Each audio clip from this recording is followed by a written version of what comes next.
Hello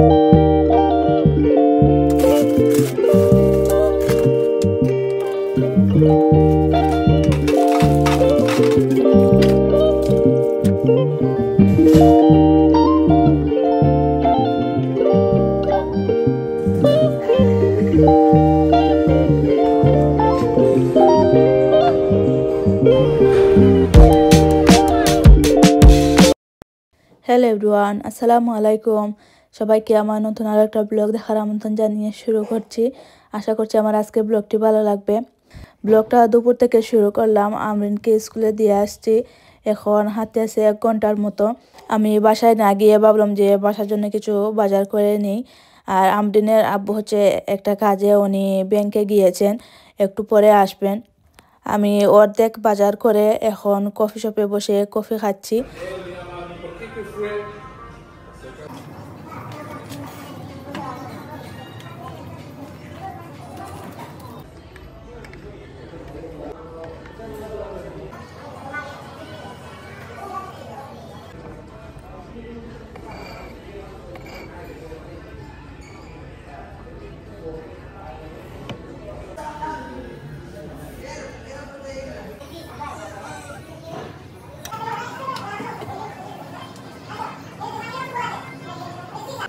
coffee খাওয়া শেষ হয়ে আমরিনের স্কুলে আসলাম। আমরিনের আব্বুও চলে আসছেন।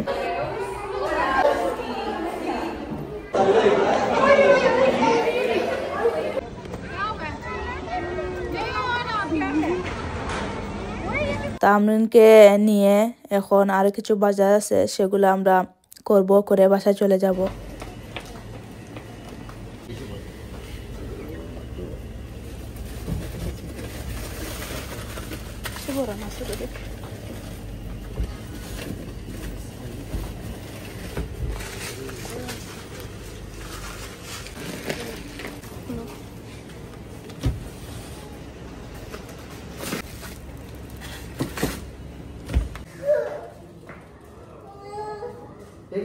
দেখে আবার দেখো, দেখে ঢুকতে দাও, যাও না যাও।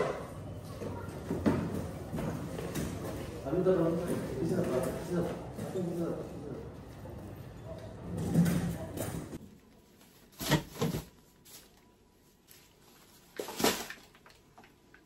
বাজার করে চলে আসলাম। আজ অনেক বাজার করেছি, এই কয়েকদিন আর তেমন বাজার করতে পারিনি। তো আজ অনেক বাজার জমা হয়ে গিয়েছিল, সেই সব কিছু করে আনলাম। এখন এগুলা গুছাবো।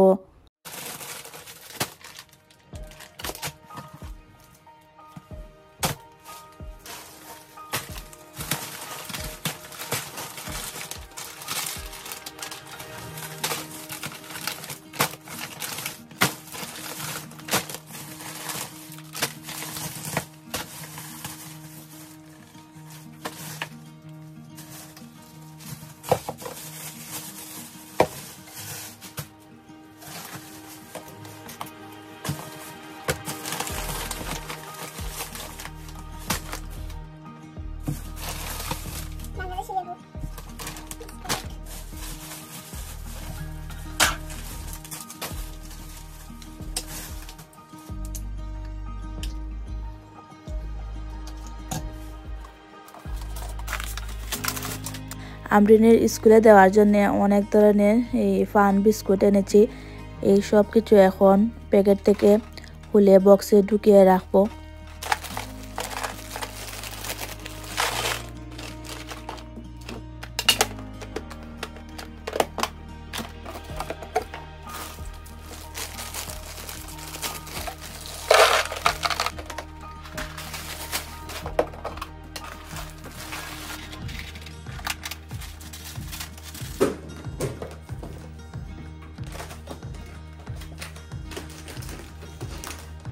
বড় এক প্যাকেট চা পাতা এনেছি, এটা দিয়ে আমার 6 মাসের মতো চলে যায়।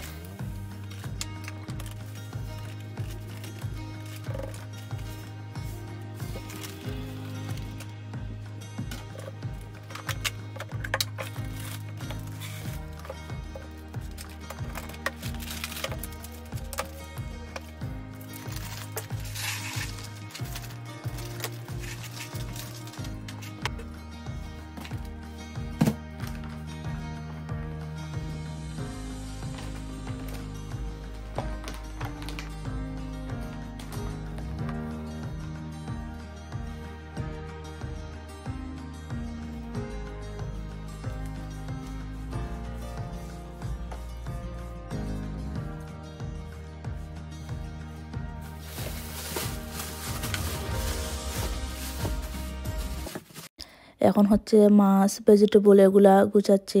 এখন রান্না করার জন্য কয়েক টুকরা মাছ রাখবো, বাকিগুলা ফ্রিজে রাখবো। আজ বোয়াল মাছ কিনেছি, কয়েকদিন পর পরে আমার বোয়াল মাছ একটু খাওয়ার ইচ্ছা হয়, তো কিনে আনি। আজ কিনে আনলাম।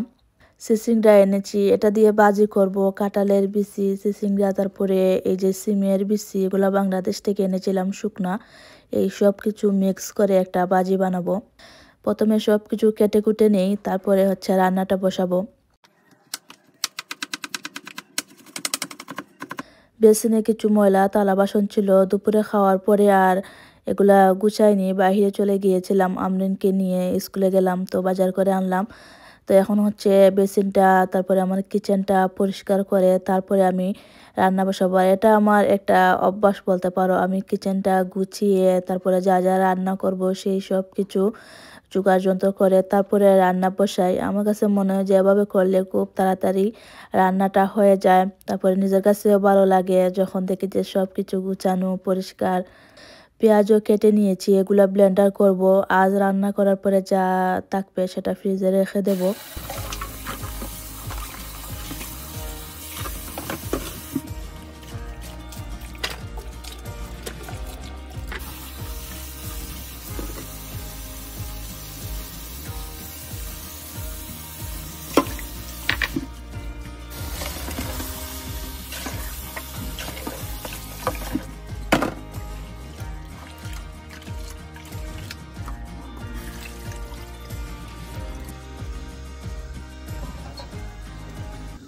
চুলায় ডাল আর ভাত বসিয়ে আসলাম, এগুলা হওয়ার পরে বাকি রান্না বসাবো। তো ভাবলাম যে এই ফাঁকে আমি ঘরটা গুছিয়ে নিই। তো প্রথমে হচ্ছে ঘর ঝাড়ু দিচ্ছি, তারপরে মুছবো। কি একটা অভ্যাস যে হলো, ঘর ঝাড়ু আর মুছা দেওয়া, এটা যেন আমার অভ্যাস হয়ে গেছে। প্রত্যেকদিন না মুছে দিলে, না ঝাড়ু দিলে যেন ভালোই লাগে না। আর আমার তো হোয়াইট কালার টাইলস, দেখা যায় যে একটু ময়লা জমা হলে দেখতে কিরকম লাগে। আর আরও একটা কমেন্টের আনসার দেই, আমার টিকটকে তারপরে ইউটিউবেও কয়েকজন আপু কমেন্ট করেছেন যে আমি এই ঝাড়ুটা কোথা থেকে এনেছি, রেমার যে ঝাড়ু। তো এটা হচ্ছে আমি বাংলাদেশ থেকে এনেছি। উনি আবার আমাকে লিখেছিলেন যে আমি কিভাবে এটা এনেছি। তো আমি যখন গত বছরে 2024-এ বাংলাদেশে গিয়েছিলাম, তখন এই কাপড়ের যে লেদার আছে সেটার একবারে নিচে আমি ঢুকিয়ে এনেছি। তো ঝাড়ুটা তো লম্বা হয়, বাজারে কেনা ঝাড়ু কিন্তু অনেক লম্বা হয়, এগুলা ঢুকানো যায় না। আমার এই রেমাগুলা হচ্ছে নিজের হাতে বানানো। আমার ফুফু আমাকে 4টা রেমা নিজের হাতে বানিয়ে দিয়েছেন। এই রেমাগুলা লম্বায় একটু ছোট সাইজের বাজারের রেমার থেকে। তো এগুলা হচ্ছে আগা একটু বাজ করে আমি এই লেদারের ভিতরে ঢুকিয়ে তারপরে এনেছি। 2 বছর ধরে এই একটা রেমাই আমি ইউজ করছি, নষ্ট হচ্ছে না। হাতে বানানো রেমা অনেক দিন লাস্টিং করে, বাজারের রেমা কিন্তু আবার এত লাস্টিং করে না। দেখা যায় যে 1 মাস বা 2 মাস ইউজ করার পরে যে ডাটাগুলো আছে সেগুলো ভেঙে ভেঙে যায়। আর আমাদের এখানেও হঠাৎ হঠাৎ পাওয়া যায়, মাছের যে দোকান আছে এই নাবায়া এক্সপ্রেস, সেখানে এই মাঝে মধ্যে আসে। তো আমি একবার কিনেছিলাম 8 ইউরো দিয়ে একটা রেমা, কিন্তু বেশি দিন লাস্টিং করেনি। বিদেশের ঝাড়ু আমার কাছে ভালো লাগে না, ঝাড়ু মন মতো দেওয়া যায় না, যে কোনা কানা বা চিপা চাপা এগুলা সুন্দর করে ঝাড়ু দেওয়া যায় না, কারণ বিদেশের ঝাড়ু তো মানে শক্ত লাঠির মতো, তো দেখা যায় যে অনেক জায়গায় ঢুকানো যায় না। রেমা হলে খুব আরামে সুন্দরভাবে ঝাড়ু দেওয়া যায়।